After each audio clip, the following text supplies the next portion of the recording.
Going to court to clean up a border sewage mess. Why California's lawsuit is not the only legal challenge filed against the federal government.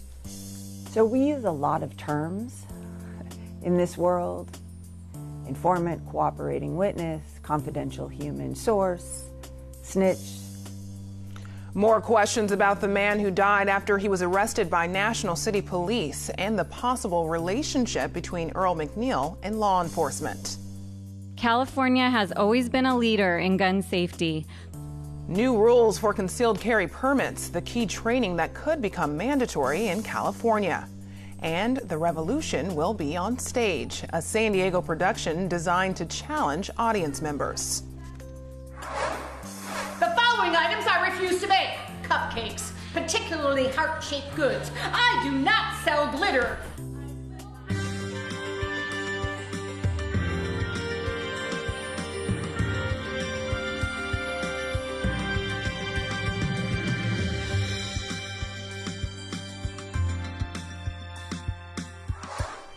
Good evening and thanks for joining us. I'm Ebony Monet.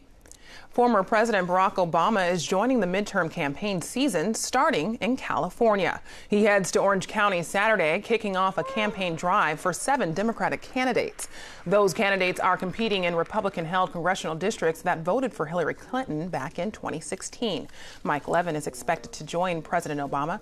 Levin's running against Republican Diane Harkey in the race to replace Darrell Issa. Hundreds are expected to gather at San Diego's downtown waterfront park this evening to speak out on the current state of DACA, a program that protected young immigrants who were brought into the U.S. illegally as children. Today is the 1-year anniversary of President Trump's decision to rescind DACA. Trump gave Congress 6 months to pass new legislation, but as of today, nothing has been passed. DACA recipients say they want to remind the community that their lives are still in limbo. We want to tell the rest of the 40,000 DACA recipients in San Diego that they're not alone and that there is support, and that we're going to keep fighting until we get permanent protection from deportation, until we have a path to citizenship, until we are recognized as human beings. We're going to keep on fighting. Federal courts across the United States have differing opinions on the legality of DACA. Many expect the Supreme Court to rule on it by the end of the year. Supreme Court nominee Brett Kavanaugh stressed the importance of judicial independence. Today was the second day of his confirmation hearing.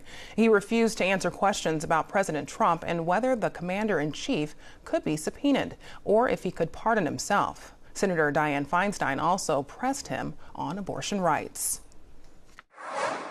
What would you say your position today is on a woman's right to choose? Well, as a judge, it is an important precedent of the Supreme Court. By it, I mean Roe v. Wade and Planned Parenthood versus Casey. Been reaffirmed many times. Casey is precedent on precedent, which itself is an important factor to remember. And I understand the significance of the issue, the jurisprudential issue, and I understand the significance as best I can. I always try, and I do here, of the real-world effects of that decision, as I tried to do of all the decisions of my court and of the Supreme Court. NPR's special coverage of the confirmation hearings continue on Morning Edition. You can hear more tomorrow on KPBS Radio. The state of California is suing the federal government over persistent sewage flows in the Tijuana River Valley. KPBS reporter Eric Anderson has the story. California's Attorney General and San Diego's Regional Water Quality Control Board say the federal government has repeatedly violated the Clean Water Act. Now, the lawsuit says that federal officials have failed to collect and divert contaminated renegade flows that foul U.S. waters. The Regional Board Executive Officer, David Gibson, says the federally owned sewage plant near the border has continually violated its discharge permits. And he says the federal government can't be fined, so the state is looking for improvements. That includes intercepting and diverting those flows, monitoring them when they can't do so, and ensuring that the public is adequately informed and has a cleanup plan that they can count on. The action was widely expected, and it's not the only legal challenge the federal government is facing. Imperial Beach, Chula Vista, and the Port of San Diego are also suing to stop contamination linked to cross-border sewage flows. The Surfrider Foundation has also filed an intent to sue. Eric Anderson, KPBS News. The Sierra Club is suing San Diego County in an effort to block recently approved housing developments. KPBS North County reporter Allison St. John says the suit alleges the county's new climate action plan does not protect the region. The Sierra Club litigation is one of several lawsuits filed against San Diego County to try to block thousands of new homes from being built in areas previously off limits for development. In an effort to increase San Diego's housing, the County Board of Supervisors is voting this year on plans to build 10,000 new homes in places like Elfin Forest, Harmony Grove, and Otay Mesa. Attorney Josh Chatton-Brown, representing the Sierra Club, says the county's new climate action plan requires measures to offset increased carbon emissions due to increased traffic. But he says those offsets to mitigate for more greenhouse gas emissions here in San Diego County could be in another country. It allows the county to authorize essentially unlimited development in the county, provided that the developer obtains offsets from anywhere in the world. The Sierra Club suit alleges those carbon offset measures would be difficult to enforce. The idea of offsetting carbon emissions by investing in lower emissions somewhere else is a model already in use under California's cap and trade laws. But a spokesman for California's Air Resources Board says he's unaware of any other California counties suggesting carbon offsets to justify increased greenhouse gases due to housing development. In the North County Bureau, Allison St. John, KPBS News. A National City soldier died while deployed in Afghanistan. The Department of Defense says Staff Sergeant Diabanjo San Agustin died from a non-combat related injury yesterday. The 32-year-old soldier was assigned to a combat team from Fort Carson, Colorado. No other details have been released about his death. The investigation is ongoing. A state bill that would require all counties to require training to get a concealed gun carry permit is sitting on the governor's desk. KPBS reporter Matt Hoffman says that training is already required in San Diego. State Assembly member Todd Gloria wants all municipalities in California to require live fire training to get a concealed carry permit. I think that when you create higher standards and greater safety around guns, I think that's good for gun owners. In San Diego County, there are just over 1,700 people with concealed carry permits.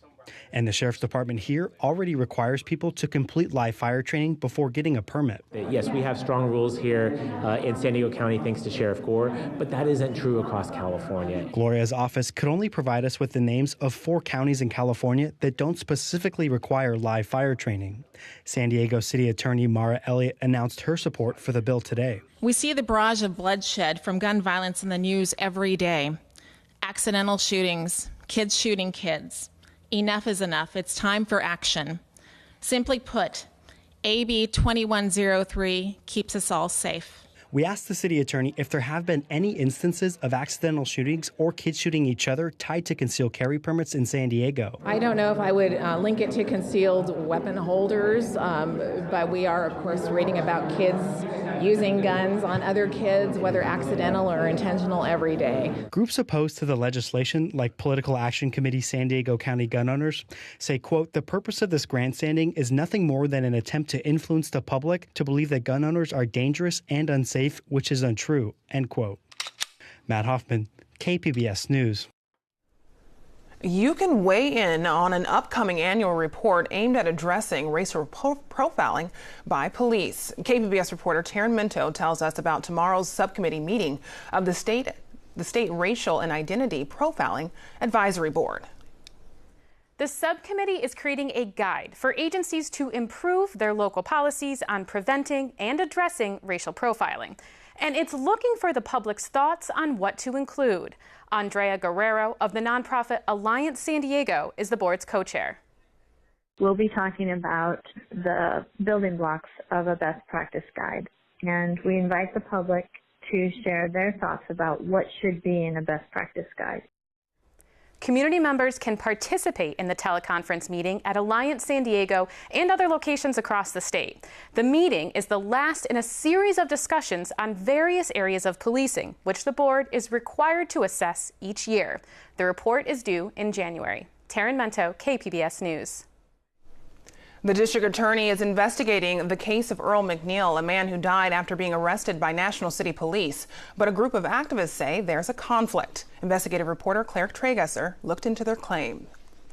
What we also want you to question is conflict of interest. Last month, activist Tasha Williamson said the San Diego district attorney shouldn't investigate the death of Earl McNeil. Because the DA also used Earl McNeil as a confidential informant. A DA spokesman wrote in an email to KPBS that the California Attorney General says there is no basis to recuse itself from reviewing McNeil's death. But Williamson and other activists maintain the DA had an ongoing relationship with McNeil. So what exactly do we know about McNeil's history as an informant? First, let's define our terms. For help, let's turn to Alexandra Nadapoff, a law professor at UC Irvine, who is an expert on informants. So we use a lot of terms in this world: informant, cooperating witness, confidential human source, snitch. And different jurisdictions, different departments, different police, different prosecutors, different groups use those terms differently.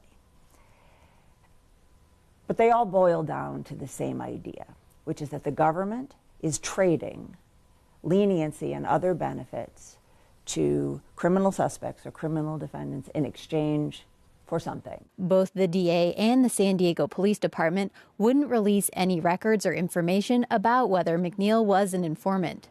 But we do know McNeil was a witness in a high-profile murder case back in 2009. So when an informant becomes a witness, that can trigger a deeper level of disclosure and scrutiny. Professor Nadapoff says a trial requires the government to say everything they've offered a witness in exchange for testimony. And that's what happened with McNeil. So here's what we know. While other witnesses were given cooperating individual agreements that trade reduced jail time for information, McNeil did not receive one according to court records. When McNeil testified in front of a grand jury in 2009, the prosecutor Robert Hickey asked him, "Why are you willing to come in front of this jury and tell this story today?" McNeil responded saying, "I just feel that it's the right thing." But McNeil was offered something. The DA paid almost $30,000 in expenses over 2 years for him and his family to move away from San Diego. This is all detailed in another round of testimony he gave on the same case.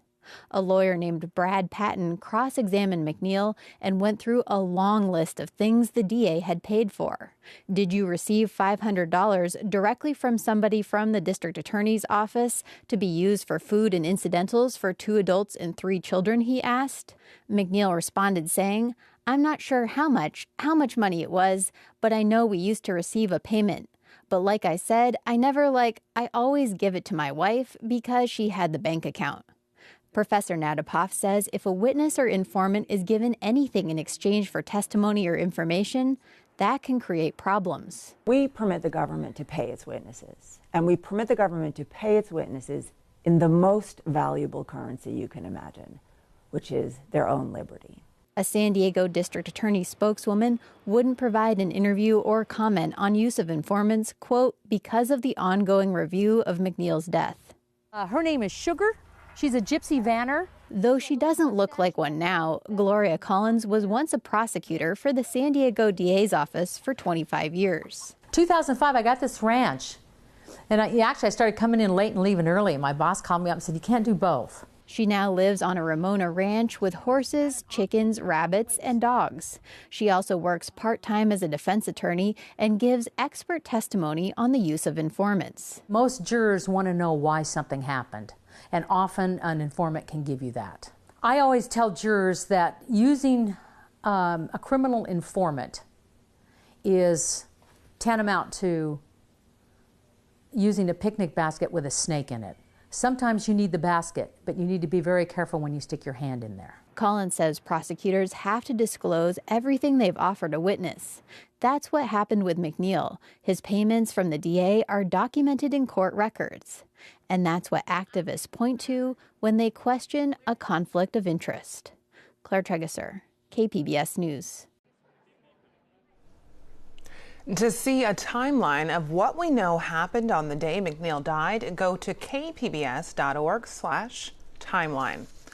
Amazon opens its new tech hub tomorrow in University City. Here's a look inside the new offices. The tech giant says it will add 300 new jobs, covering everything from software development to digital entertainment. The Seattle-based company will more than double its tech force in San Diego with tomorrow's expansion. The company has 17 tech hubs nationwide. These tech hubs employ more than 17,000 people in North America. Seasonal sunny San Diego weather for now, but the heat returns this weekend. Julia Wyden has details in tonight's forecast. Good evening. The dry weather persists here across Southern California. You can see on satellite and radar there's nothing to show you, and that's going to be the case for the next several days. You look off well to the east, up towards parts of southern Nevada, into Utah, Colorado, even towards New Mexico. There's still monsoonal moisture in place, and that's causing the occasional shower in that direction. We are going to see that getting cut off as we go through the next few days here. We're approaching the end of monsoon season. All that said, again, really not expecting to see a whole lot in the way of wet weather around here for tonight. Looking at partly cloudy to mostly clear skies. 62 tonight in Oceanside, 67 in Chula Vista. In San Diego, we'll drop down to 69 degrees. We will have some thickening of cloud cover as we head on into early on your Thursday morning. As we take you on into Thursday afternoon, though, that cloud cover will dissipate and will bring back the sunshine. San Diego high temp 79 degrees, Oceanside 79. Will be up to 106 in Borrego Springs. Again, a bit hotter out towards your desert areas.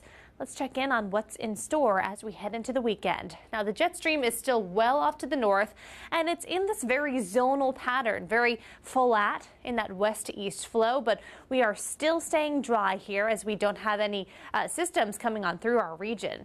Your forecast at the coast, high temps going to be in the upper 70s to low 80s for the rest of the weekend. It does warm up for Saturday and Sunday with more sunshine, highs in the mid 80s. Forecast as we take you inland. Temps are going to be very hot on Saturday, all the way up to 97 degrees, 96 for Sunday, and 90 on Monday.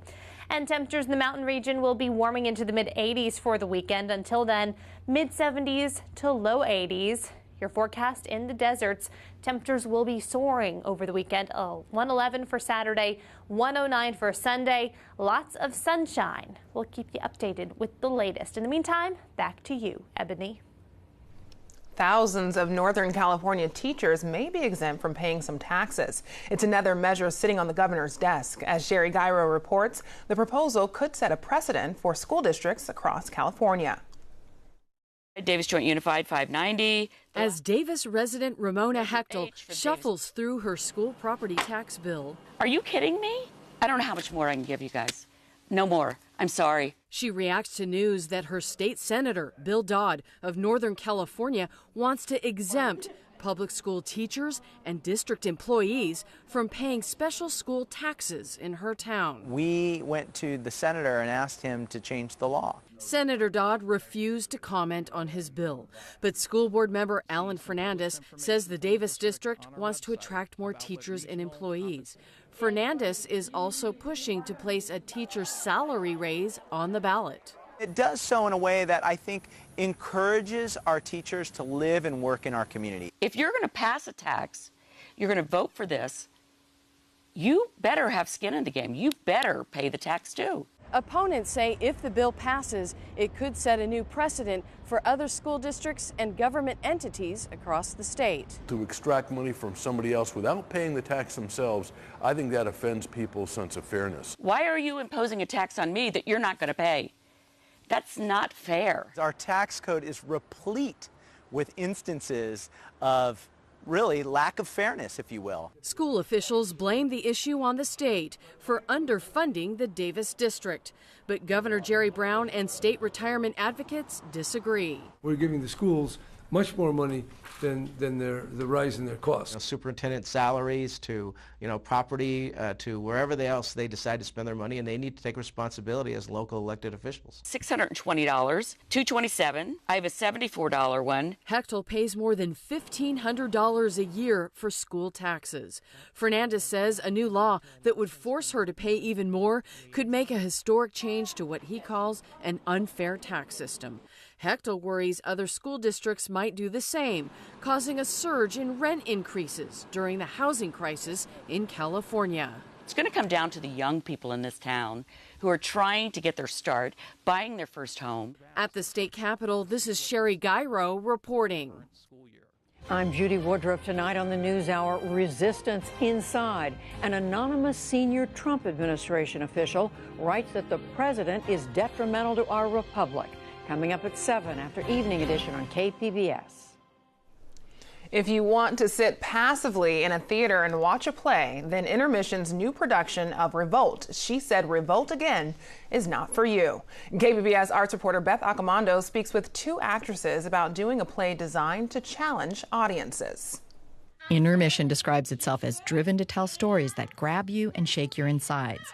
Revolt, She Said, Revolt Again, does just that with its experimental and inventive collection of vignettes. This one says, stop being sexist, yeah? This one says, let's be equal, yeah? It's very immersed. You're not coming to see a show and to look through the window. The show happens around you. It doesn't just happen on the stage. You are in it with us. Cristiana Rosas and Carla Navarra are two of the actresses in the ensemble performing in the tiny, intimate space of Diversionary's Black Box Theater. One of the reasons this play was chosen was to incorporate that intimacy into the storytelling. In order to challenge the audience in a very direct and even at times uncomfortable manner. No! Come on! I'm not marrying him. Give it a go. But he raped me. Yes, and I'm 12. So definitely the intimacy of the space is playing for our purpose. When you're not on the outside looking in, you're in this with us. That's what makes it so exciting, because if you're not going to be up for it, then we're going to find someone who's ready. What audiences need to be ready for is a play that breaks rules to deliver a non-linear, multi-character narrative. It really focuses on all the taboo topics that everybody is really afraid to speak about. The way that she does it, the playwright Alice Birch, with the text itself, it's very blunt, very unapologetic. Women for sale, entire woman for sale. It is the way that it is, and this isn't a matter of opinion. It's just, this is how a world is seen through these people's eyes. My choice.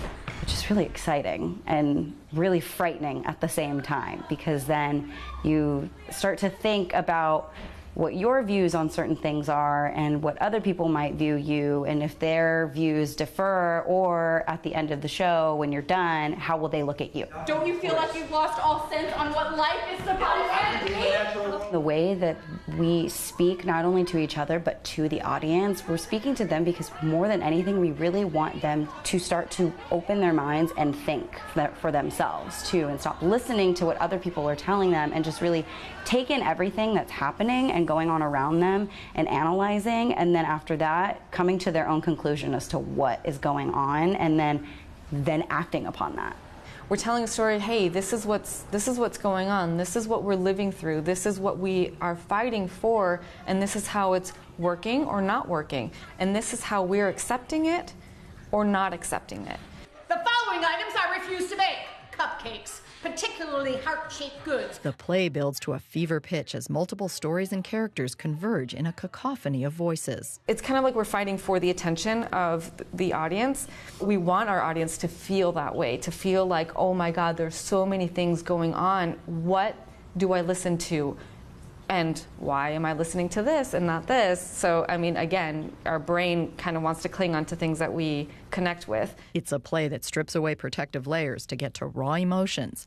And then once the actors, the characters, and the audience are vulnerable, it empowers them to rebuild. I really appreciate plays that do that, and they don't focus upon, you know, one single narrative and one perspective. It's a play that anyone and everyone can relate to, which really draws me in. I absolutely believe that this will create conversation, whether you like the play or whether you don't like the play, whether you identify or don't identify.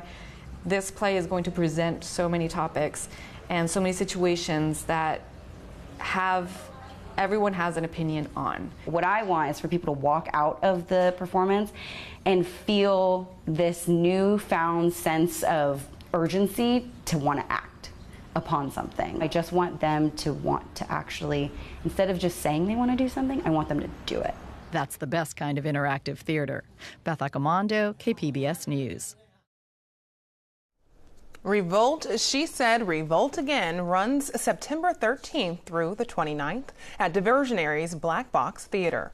And you can find tonight's stories on our website, kpbs.org/evening edition. Thanks for joining us. Have a great night.